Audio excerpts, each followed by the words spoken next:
संविधान की प्रारूप समिति के अध्यक्ष थे, उन पर आधुनिक भारत का संविधान बनाने की जिम्मेदारी थी और उन्होंने ऐसे संविधान की रचना की जिसकी नजरों में सभी नागरिक एक समान हो, जो धर्मनिरपेक्ष हो और जिस पर देश के सभी नागरिक विश्वास करें।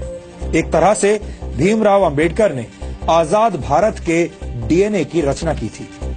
इसके अलावा डॉक्टर अंबेडकर की प्रेरणा से ही भारत के फाइनेंस कमीशन यानी वित्त आयोग की स्थापना हुई थी। डॉक्टर अंबेडकर के आइडियाज से ही भारत के केंद्रीय बैंक की स्थापना हुई, जिसे आज हम रिजर्व बैंक ऑफ इंडिया के नाम से जानते हैं। दामोदर घाटी परियोजना, हीराकुंड परियोजना और सोन नदी परियोजना को स्थापित करने में डॉक्टर अंबेडकर ने बड़ी भूमिका निभाई थी। भारत में एम्प्लॉयमेंट एक्सचेंजेस की स्थापना भी डॉक्टर अंबेडकर के विचारों की वजह से ही हुई थी। भारत में पानी और बिजली के ग्रिड सिस्टम की स्थापना में भी डॉक्टर अंबेडकर का अहम योगदान माना जाता है। भारत को एक स्वतंत्र चुनाव आयोग भी डॉक्टर भीमराव अंबेडकर की ही देन है। ये वो योगदान है जिन्हें आजादी के बाद की तमाम सरकारों ने हमेशा ही अनदेखा किया है। यानी योजनाएं और विचार अंबेडकर के थे, लेकिन उनका श्रेय दूसरे नेताओं ने लूटा। यहां हम आपको भारत के पहले प्रधानमंत्री पंडित जवाहरलाल नेहरू और डॉक्टर भीमराव अंबेडकर के बीच चले राजनीतिक शीत युद्ध यानी पॉलिटिकल कोल्ड वॉर के कुछ उदाहरण भी बताना चाहते हैं। डॉक्टर अंबेडकर जवाहरलाल नेहरू की सरकार में प्लानिंग का मंत्रालय चाहते थे, लेकिन नेहरू ने अंबेडकर को सिर्फ कानून मंत्रालय दिया, प्लानिंग मंत्रालय नहीं दिया। डॉक्टर अंबेडकर विदेश और रक्षा मामलों की समितियों में सदस्यता चाहते थे, लेकिन नेहरू सरकार ने डॉक्टर अंबेडकर को ऐसी किसी भी समिति का सदस्य नहीं बनाया। डॉक्टर अंबेडकर नेहरू सरकार की विदेश नीति से असहमत थे।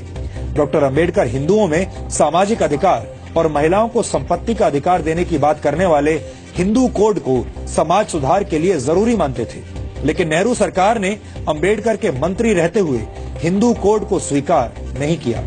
यहाँ तक कि डॉक्टर अंबेडकर को भारत रत्न सम्मान देने के लिए भी कोई पहल नहीं की गई। उनकी मौत के 34 वर्षों के बाद 1990 में वीपी सिंह सरकार ने उन्हें भारत रत्न से सम्मानित किया, जबकि कांग्रेस ने डॉक्टर अंबेडकर को भारत रत्न से सम्मानित करने के लिए कोई कदम नहीं उठाया। अब आप समझ गए होंगे कि बाबा साहेब डॉक्टर भीमराव अंबेडकर से जुड़ी तमाम सच्चाइयों को हमसे और आपसे कैसे दूर रखा गया है। इन सच्चाइयों को जानना और समझना आधुनिक भारत के निर्माण के लिए बहुत जरूरी है। डॉक्टर अंबेडकर को जातियों की सीमा में बांधना और उन्हें सिर्फ दलितों के मसीहा के तौर पर पेश किया जाना उनके साथ बहुत बड़ा अन्याय होगा। इसीलिए आज हम डॉक्टर अंबेडकर के मूल विचारों को आपके लिए डिकोड कर रहे हैं।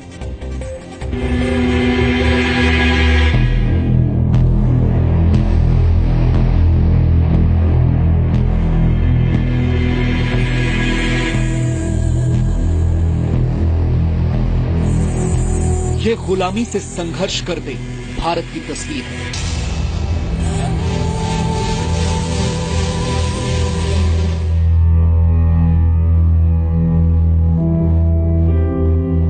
सैकड़ों वर्षों के संघर्ष के बाद हम आज आजाद तो हैं, लेकिन देश के कई नागरिक ऐसे हैं जो आज भी अपने हक की लड़ाई लड़ रहे हैं। देश में समान अधिकार, ये सपना पहली बार बाबा साहब डॉक्टर भीमराव अंबेडकर ने देखा था, जो आज तक पूरा नहीं हो पाया।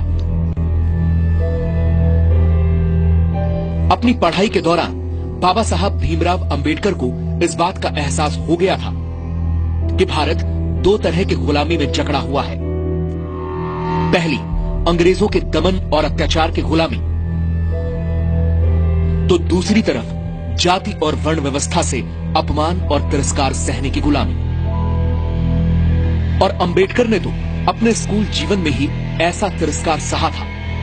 स्कूल में बाकी दलित बच्चों की तरह अंबेडकर के साथ ये भेदभाव और तिरस्कार सिर्फ स्कूल जीवन तक ही सीमित नहीं रहा। उनका जीवन ऐसी तिरस्कार की घटनाओं से भरा हुआ है। उस दौर में अंग्रेजों से लड़ने के लिए पूरा देश खड़ा था, तो दलित और शोषित लोगों के अधिकारों के लिए अकेले डॉक्टर भीमराव अंबेडकर समाज के उच्च वर्ग और कांग्रेस से संघर्ष कर रहे थे।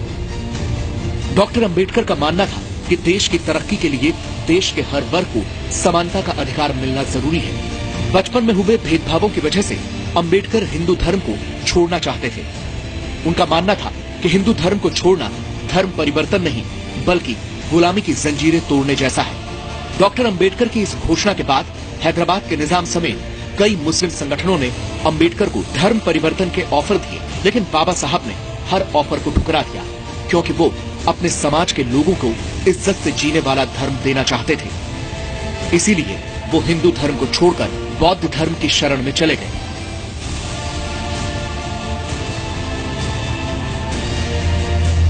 पंद्रह अगस्त 1947 को आजादी का जश्न डॉक्टर बाबा साहब अंबेडकर के लिए एक बड़ी जिम्मेदारी लेकर आया।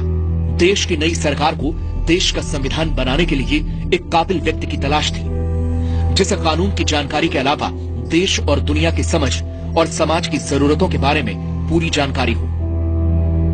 और ये तलाश डॉक्टर अंबेडकर पर खत्म हुई। डॉक्टर भीमराव अंबेडकर को देश का पहला कानून मंत्री बनाया गया, जिन्होंने अपनी बिगड़ती सेहत के बावजूद महज 2 साल के अंदर देश को एक मजबूत संविधान दिया।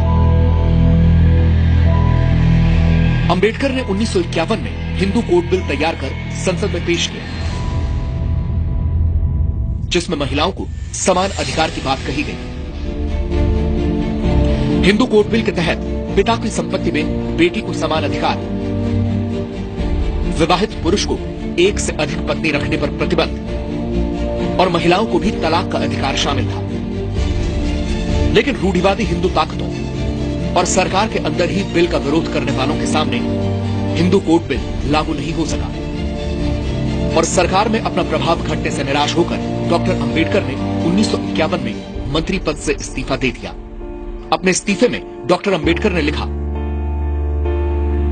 आज हिंदू कोड बिल की हत्या कर दी गई, ऐसे में मेरा मंत्री बने रहने का अर्थ समझ में नहीं आता। बिल में शादी और तलाक संबंधी विधेयक पर 2 दिन की चर्चा चली, फिर प्रधानमंत्री जवाहरलाल नेहरू ने पूरे हिंदू कोड बिल को वापस लेने की घोषणा कर दी। मैं हैरान रह गया। मैं